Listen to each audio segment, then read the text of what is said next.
얘기는 뭐냐면 첫 번째 문단에서 옳은 길을 따르는 게 궁극적으로 너희들한테 어떤 유익이 있는가라는 걸 설명합니다.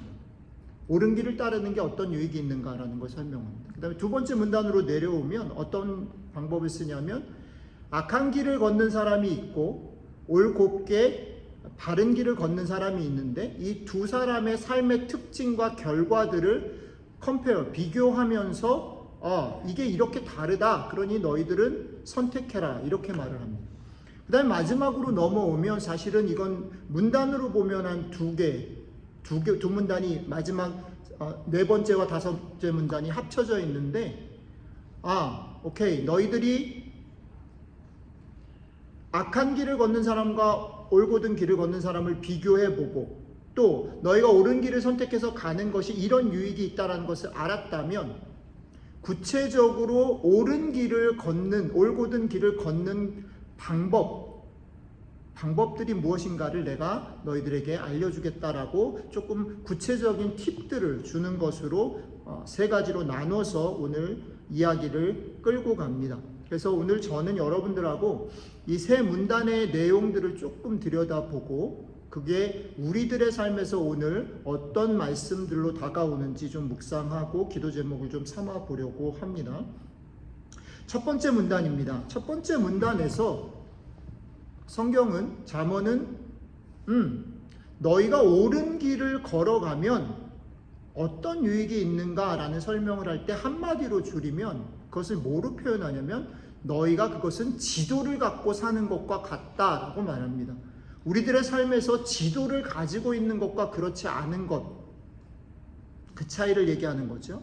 자, 요즘에는 이제 운전을 할 때 다 GPS를 쓰기 때문에 사실은 지도를 보는 것이 아니라 그냥 와지는 길들을 따라서 그냥 따라갑니다. 근데 옛날에 GPS 있기 전에를 좀 생각해 봤어요. 그때는 지도가 있었죠. 그래가지고 어디 낯선 동네를 가려면 그거를 주소를 찾아가지고 만약에 예를 들어서 저희 집 알링턴인데 합킨턴이나 이런 데를 간다 그러면 합킨턴이 전체 보스턴에서 어디쯤 되고 어느 길을 따라서 가는지를 다 확인해가지고 전체 그림을 보고 이게 이렇게 어디를 거쳐서 이렇게 가는구나를 머릿속에다 넣고 출발합니다. 그러니까 GPS랑은 달리 지도로 길을 찾는다라고 말할 때 지도라는 것은 단순히 길을 안내해 주는 것만이 아니라 내가 지금 가려고 하는 전체적인 그림과 내가 어느 방향으로 가고 있는지 방향을 보여주는 역할을 합니다. 여러분들이 만약에 산길을 걷다가 길을 잃으면 어떻게 길을 찾아야 되냐면 산 꼭대기로 올라가서 전체를 조망해서 여러분들이 어느 위치에 있는지를 찾아서 길을 갑니다. 깜깜한 바다에서 배가 길을 잃었을 때는 멀리 반짝이는 등대 불을 보면서 방향을 결정하거나 아니면 옛날의 선원들은 하늘의 별을 보면서 북극성이 어디 있고 어느 방향인지를 가늠해서 길을 찾았습니다. 이것은 우리에게 지도를 본다는 것이 어떤 의미인가라는 것을 보여줍니다. 지도를 본다라는 것은 어쩌면 특히 요즘처럼 GPS가 발달되어 있는 우리들에게 있어서 지도를 본다라는 건 불필요한 일처럼 느껴집니다. 그렇죠? 사실 당장 지도를 보지 않아도 되고 지도보다 더 그때그때 가려운 거를 긁어주는 게 있으면 지도를 본다라는 것은 불필요한 행위가 되는 것이고 그리고 그건 안 하게 되는 것이라는 거죠. 그러나 오늘 말씀을 따라가 보면 우리가 우리의 인생 가운데 매번 지도를 꺼내서 볼 필요는 없지만 우리의 긴 인생길을 걸어가는 삶에 있어서 지도를 갖느냐 아니냐라는 것은 대단히 중요한 일이 된다라는 거죠. 그래서 오늘 성경은 첫 번째로 여러분들과 저에게 이렇게 질문합니다. 여러분들은 여러분들의 삶과 인생을 살아가는 데 있어서 때로는 중대한 결정을 내리기도 하고 때로는 삶의 방향을 1년의 계획이나 몇 년 후의 계획이나 어디 곳에서 어떤 직업을 가지고 어떤 학교를 택하고 어떤 삶을 살 것인지를 계획할 때에 여러분들은 어떤 지도를 가지고 그것을 결정하느냐라는 질문을 던지는 겁니다. 여러분들의 삶과 인생을 위한 커다란 지도를 가지고 있는가라고 질문합니다. 당장의 유익이나 나한테 익숙한 편안함이나 내가 좋아하는 즐거움이 아니라 여러분들의 삶을 향한 방향과 전체적인 목표를 가지고 살기를 오늘 성경이 여러분들에게 도전하고 질문하는 것입니다. 그것이 첫 번째 얘기입니다. 자, 두 번째 문단으로 넘어가면 아까 말씀드렸던 것처럼 성경은 우리를 어디로 설득하냐면 악인의 선택의 길의 특징이 있고 올곧은 자의 길의 선택의 특징이 있다라는 것을 비교합니다.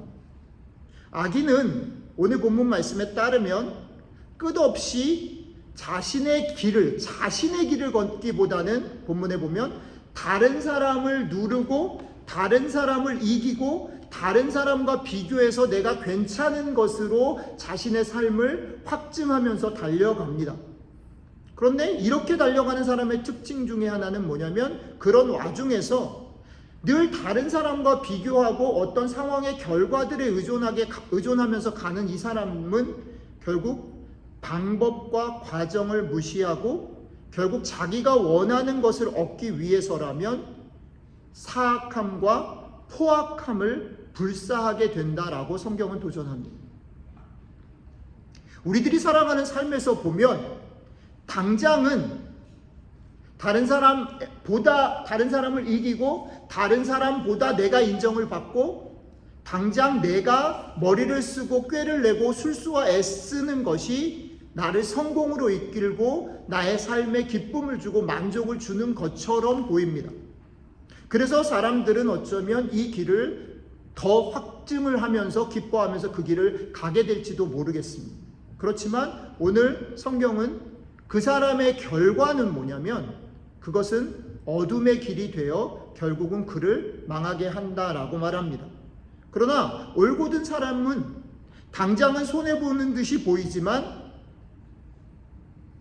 방향을 가지고 길을 걸어가고 또 하나 그 사람이 걸어가는 길은 악인과 어떻게 다르냐면 끝없이 다른 사람과 비교하고 다른 사람과 경쟁하고 어떤 결과를 생각하기보다 내가 누구이고 내가 어떻게 내 실력을 닦을 것이며 내가 가고 싶고 가야 하는 그 방향에서 무엇이 필요한가 나를 돌아보고 또 그 길로 가는 길에 있어서 과정과 수단을 무시하거나 중요하게 여기지 않는 게 아니라 대단히 중요하게 여기며 걸어간다라는 거지. 그래서 이 사람은 꾸준히 다른 사람과 비교하거나 다른 사람의 인정을 갈구하거나 어떤 결과를 빚으려고 하기보다는 자신의 성품과 실력을 꾸준히 키워나가는 길을 택한다라는 겁니다. 그리고 그 결과는 당장은 눈에 보이지 않지만 결국 인정을 받게 되는 자리에 이르게 된다라고 두 번째 문단에서 잠언은 우리에게 이야기합니다. 여기까지 얘기해 놓고 잠언은 그래 그러니 너희가 올곧은 길을 악한 길이 아니라 올곧은 길을 선택하지 않겠니? 라고 설득해낸 다음에 오케이 너희가 그렇게 올곧은 길을 가려고 한다면 내가 이제 너희에게 어떻게 갈 수 있는지에 대한 구체적인 몇 가지 제안들을 할 테니 들어봤으면 좋겠다라고 이야기합니다.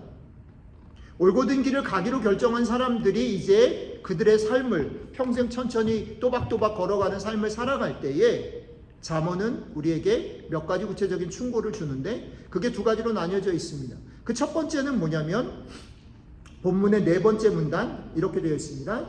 친구야 내 말을 잘 듣고 내 목소리에 귀를 기울여라. 내 메시지를 항상 잘 보이는 곳에 두고 거기에 집중해라. 힘써서 외워라. 이 말을 깨닫는 사람은 참으로 제대로 살고 몸과 영혼이 건강해질 것이다 라고 문단은 얘기합니다. 이 문단의 내용의 함축은 뭐냐면 잘 듣고 귀 기울이고 외우라는 겁니다. 그런데 이게 그냥 말은 그런데 이것을 우리의 삶으로 가져와서 번역을 해보면 이런 것입니다. 여러분들의 삶에 가야 될 방향과 목표를 향해서 항상 그것들이 여러분들 삶에 가까이 두고 그것을 떠올리고 기억하는 삶을 살으라는 거지요. 그것을 조금 더 번역을 해나면 이렇다라고 생각이 됩니다. 여러분들이 여러분들 나름의 다른 사람과 비교할 필요 없이 여러분들의 습관과 여러분들의 리듬을 가지고 살라라는 겁니다. 신앙에 있어서나 삶에 있어서 이것은 대단히 중요합니다. 어떤 사람은 아침형 인간일 수 있고, 어떤 사람은 저녁형 인간일 수 있고, 어떤 사람은 요즘에 MBTI 많이 얘기하지만 대단히 상상력이 풍부한 사람일 수 있고, 어떤 사람은 계획하지 않으면 두려워하거나 흔들리는 사람일 수 있습니다. 여러분들이 어떤 사람인지를 보고 여러분들의 삶의 루틴과 여러분들의 삶의 리듬을 확보하고 찾아내고 그것들을 만들어 가야 한다라는 겁니다. 저는 이 말씀을 여기까지 묵상하면서 그 생각을 했습니다. 저희가 화요일부터 금요일까지 새벽 예배를 계속 드리고 있는데, 사실은 매번 즐겁거나 매번 신나지 않을 때가 있어요. 그죠? 그러나 그럼에도 불구하고 이 말씀에 비추어 볼 때 화요일부터 금요일까지 때로는 아침에 일어나서 새벽 기도를 하기 위해서 줌을 켜고 준비를 하는 게 되게 피곤할 때도 있어요. 그런데 어떤 걸 느끼냐면 그것이 내 루틴이 돼서 화요일부터 금요일 아침에 힘들지만 일어나서 줌을 켜고 말씀을 읽고 묵상하기 시작하는 그 순간 그게 나한테 대단히 힘을 준다라는 것들을 경험해요. 그때 드리는 반복적인 기도가 교회를 위한 기도와 우리들이 오늘 깨달은 말씀을 붙잡고 살도록 도와달라고 하는 그 기도가 대단히 짧고 어떻게 보면 반복되는 듯이 보이지만 그 기도가 내 삶을 지탱해주는 힘이 될 때가 있습니다. 그 별것 아닌 것 같은 그 루틴, 나는 아침에 늘 새벽 기도를 화요일부터 금요일까지 하는 그 일상이 여러 가지로 흔들리고 지치고 낙심된 제 삶을 끌고 가는 힘이 될 때가 있다는 거죠. 그러니까 이렇게는 적용하지 않았으면 좋겠습니다. 아까도 말씀드렸듯이 어떤 사람한테는 그게 새벽 기도의 시간일 수 있어요. 어떤 사람한테는 그게 다른 사람들을 섬기는 모습일 수도 있어요. 어떤 사람들한테는 말씀을 읽고 깨닫는 시간일 수도 있습니다. 어떤 사람한테는 친구들과 나눔을 갖고 사귐을 갖고 교제하는 시간일 수도 있습니다. 중요한 것은 어떤 것이 되었던 간에 여러분들 나름의 삶의 리듬과 루틴을 찾아라는 겁니다. 가지라는 겁니다. 그리고 그 루틴이 여러분들을 지탱해 줄 것이다 라는 겁니다. 여러분들의 삶에 이 루틴이, 이 리듬이 대단히 소중한 힘이 될 거라는 거죠. 자, 이게 출발입니다. 그런데 이 출발 다음에 마지막 문단에서 잠언은 요 얘기를 조금 더 구체적으로 디테일하게 5가지로 얘기를 합니다. 읽어보면 첫 번째는 그것을 깨닫고 루틴을 만들었으면 첫 번째, 두 눈을 부릅뜨고 너의 마음을 지켜라. 그 다음에 두 번째, 한 입으로 두말하지 말고 경솔한 농담이나 악이 없는 거짓말, 그러니까 난 나쁜 뜻으로 한 건 아니야 라고 하면서 툭툭 거짓말을 할 수 있고 하지요. 그런 행동들, 그 다음에 잡담을 가능하면 피해라 라고 말합니다. 그 다음에 세 번째는 똑바로 앞만 쳐다보고 온갖 엉뚱한 것들에는 눈길도 주지 않도록 노력해라. 네 번째는 조심조심 걸어라. 마지막 5번째는 오른쪽으로나 왼쪽으로나 한눈 파지 말고 악으로부터 멀리 떨어져라 라고 하는 5가지 조언을 합니다. 이 5가지 내용들을 기초로 해서 잠언이 오늘 우리에게 주는 구체적인 제안들을 저는 오늘 설교 제목에다 담았습니다. 그래서 이 얘기를 마지막으로 여러분들하고 정리하고 여러분들 스스로 기도의 제목을 삼아 보셨으면 좋겠습니다. 이 5가지 조언들 속에 담겨져 있는 내용을 마음, 그 다음에 몸, 삶이다라고 하는 3 단어에 담아봤습니다. 첫 번째 출발은 마음에 담는 겁니다. 마음에 담는다라는 것은 무엇이냐면 무언가를 듣고 도전을 받고 깨닫게 되는 것입니다. 여러분들이 설교 시간이든 아니면 여러분들의 개인 묵상이든 아니면 여러분들의 삶에서 만나는 사람들이나 보게 되는 상황들 속에서 깨달음을 얻어야 한다라는 겁니다. 여러분들이 알고 있는 것에 머무르는 것이 아니라 새로운 도전이 될 수도 있고 때로는 용기를 내야 되는 것일 수도 있고 때로는 불편하지만 사실은 참아내야 되는 것일 수도 있겠는데 어쨌든 여러분들의 삶에 끊임없이 다른 것들을 들으려고 하고 그 들음 속에서 깨닫는 일들을 가져야 한다는 겁니다. 깨닫고 습관을 만드는 일은 우리의 마음을 정하는 것에서부터 시작한다는 거지요. 우리 앞에 주어진 여러 도전과 가르침을 깨닫고 받아들이고 인정함으로 이 걸음을 시작할 수 있습니다. 자, 그런데 잠언이 얘기하는 건 마음으로 깨닫는 것, 다른 사람들의 얘기에 도전을 받거나 알게 되는 것으로는 충분치 않다라는 겁니다. 마음으로 깨달았다면, 새로운 도전을 받았다면, 오늘 예배 시간이나 설교 시간 가운데 여러분들 가운데 무언가 하나님이 얘기하시는 것이 들렸다면 그 다음 단계로 나가시라는 겁니다. 그 다음 단계가 뭐냐면 두 번째는 입, 세 번째는 눈, 그 다음에 네 번째는 걸음, 이렇게 되어 있습니다. 말을 조심해라. 그 다음에 보는 것을 조심해라. 그 다음에 너희들의 행동을 조심해라 라고 말하는 것은 그냥 수비적으로 나쁜 짓 하지 마, 나쁜 거 보지 마, 이런 말이라기보다는 근본적으로 당신들이 깨닫고 당신들이 어떻게 살아야 된다라는 지도가 느껴졌다면 그 지도를 여러분들의 몸에 붙이라는 겁니다. 그것에 스며들도록 하라는 것입니다. 입에서 나오는 말, 그리고 여러분들이 보는 눈, 그리고 여러분들이 걸어가는 말들이 여러분들의 몸을 상징합니다. 여러분들의 몸의 것이 되게 하라는 겁니다. 오늘 이 말씀 속에도 저는 제가 요즘에 여름 중간쯤 오면서 지엄마가 한국 갔다 오기 전에 한국에 있을 때 가면서 저한테 못을 박은 거 하나가 이제 두 가지인데, 제가 설교 시간 몇 번 얘기했죠? 물 주는 거 하고, 근데 다행히 살았어요. 물 주는 거 하고, 그다음에 또 하나는 뭐냐면 당신 내가 볼 때는 꾸준히 운동을 했으면 좋겠어. 안 그러면 당신 여름 지나고 가을에 도저히 못 살 것 같아. 그래서 짐을 끊어주고 갔어요. 그래서 뭐 끊어준 게 아깝기도 했고, 죽지 않고 살려면 짐을 열심히 다녀요. 짐을 다니면서 뭐를 배우냐면, 이렇게 보고 가면 좋아요.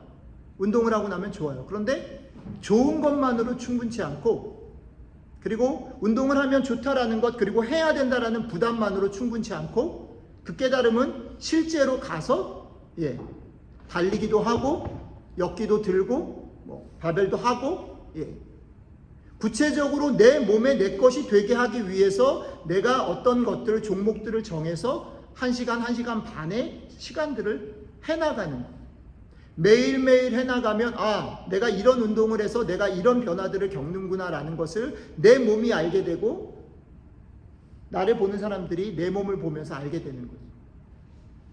우리의 신앙생활이나 우리의 삶 역시 마찬가지라는 겁니다.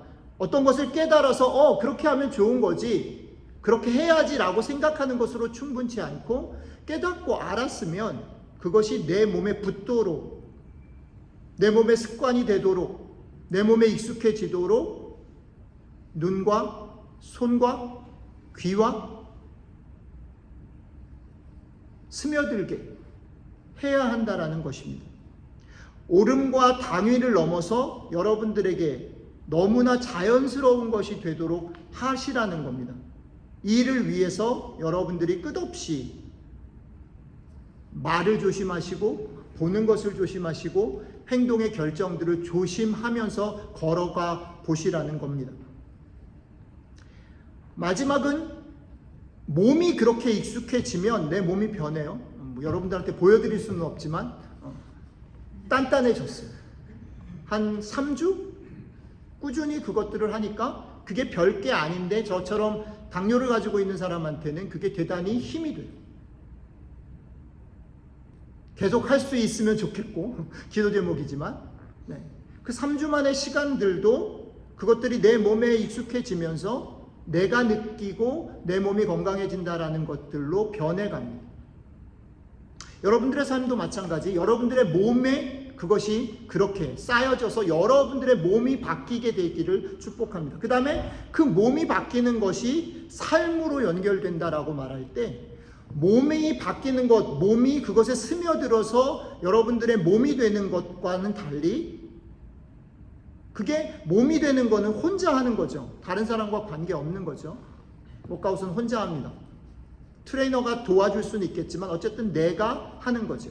그런데 삶이라는 건 뭐냐면, 내가 그것을 하고 난 다음에 어떤 생각이 들었냐면, 우리 막내가 배구를 좋아하고 배구를 하는데 마치 이것은 어떤 스포츠 운동 경기에 선수로 참여하는 것과 같다라는 생각이 듭니다. 각각의 선수들은 자기가 그 운동 선수로서 적합하기 위해서 웨이트 트레이닝을 합니다. 자기의 기초 체력을 연습하고 훈련하는 것은 자기의 몫이에요. 그런데 그들이 결국은 어떤 게임의 선수로 들어간다라고 말할 때 이것은 자기가 훈련을 하는 것 이상으로 그 팀의 그 경기에 적합한 사람이 되고 역량을 같이 나누고 보이고 그것들을 발휘하는 것을 말합니다. 그것을 삶이라고 말합니다. 몸으로 익숙해지는 것은 자기 훈련이라면 몸에서 삶으로 넘어가는 것은 여러분들을 넘어서 여러분들과 함께하는 사람들과 여러분들이 행해야 되는 일들 속에서 그것은 드러나져야 한다라는 것입니다. 여러분들과 같이 살아가는 사람들이 여러분들의 변화를 가장 잘 알고 여러분들에게 영향을 받습니다. 그리고 놀랍게도 그런 영향들이 다시 여러분들한테 돌아와서 여러분들을 형성합니다. 꽤 긴 시간 동안 제가 장로인 권사님 보면서 그런 생각들을 하는데 사실은 본인들이 생각하실 때는 사실 맨날 하시던 거를 반복하시는 것처럼 보이지만 제가 장로인 권사님 뵌 지가 30년이 넘는데 30년쯤 돼가는데 옆에서 본 사람은 알아요. 장로님 권사님의 삶이 사실은 똑같은 일을 반복하시는 것 같지만 그 30년의 시간들이 쌓여서 저분들의 성품이 되고 저분들이 보여주는 삶의 방향들이 그냥 보면 느껴지는 거예요. 표정과 말 속에. 이게 삶이라는 거지. 여러분들의 그런 신앙이 깨달음, 마음에서부터 시작해서 여러분들의 몸에 익숙해지고 그것이 여러분들이 놓여져 있는 사람들과 놓여져 있는 환경들 속에서 드러나지고 영향을 주고받는 삶에까지 연결되어지면 좋겠다라고 오늘 잠언이 우리에게 도전을 하고 있다라는 겁니다. 말씀을 좀 정리를 해보겠습니다.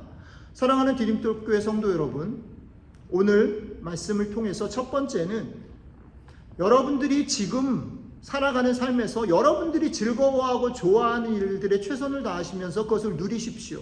그렇지만 여러분들이 좋고 즐거워하는 일을 하시되 그것만에 눈과 마음이 꽂혀 있기보다는 가끔씩은 여러분들의 눈을 들어서 지도를 생각하시고 내가 조금 더 넓고 깊게 어떤 삶을 살 건가, 어떤 삶으로 나를 부르시는가를 물어보며 사시게 되기를 축복합니다. 두 번째는 여러분들의 삶의 그런 추구와 애씀 속에 일의 결과와 또 다른 사람의 인정을 구하기보다는 여러분들 자신의 실력과 여러분들의 품성을 키워나가는 일에 여러분들의 마음과 생각을 더 집중하시기를 축복합니다. 마지막 세 번째는 오늘의 깨달음이 여러분들의 마음을 도전할 뿐 아니라 여러분들의 몸을 만들고 만들어진 몸으로 여러분들의 삶을 다른 사람들과 나누고 흘리며 살아가시는, 그래서 여러분들을 통해서 생명의 복이 흘러내리게 하시는 삶이 되시기를 주님의 이름으로 축복합니다. 기도하겠습니다.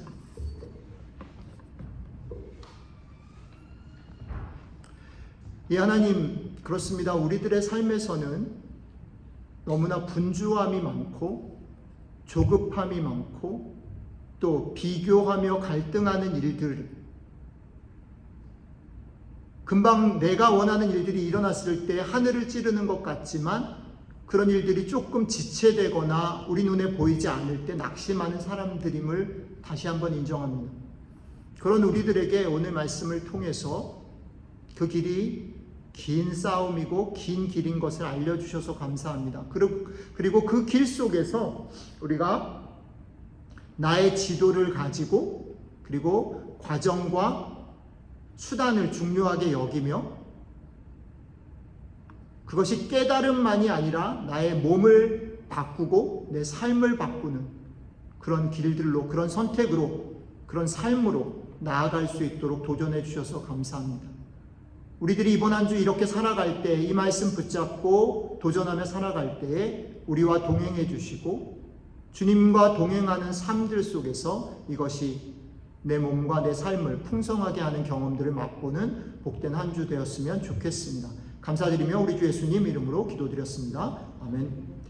다 같이 자리에서 좀 일어나 주시고요. 화종 사모님, 은경자매님 오셨구나. 은경자매님 뒤에 헌금을 좀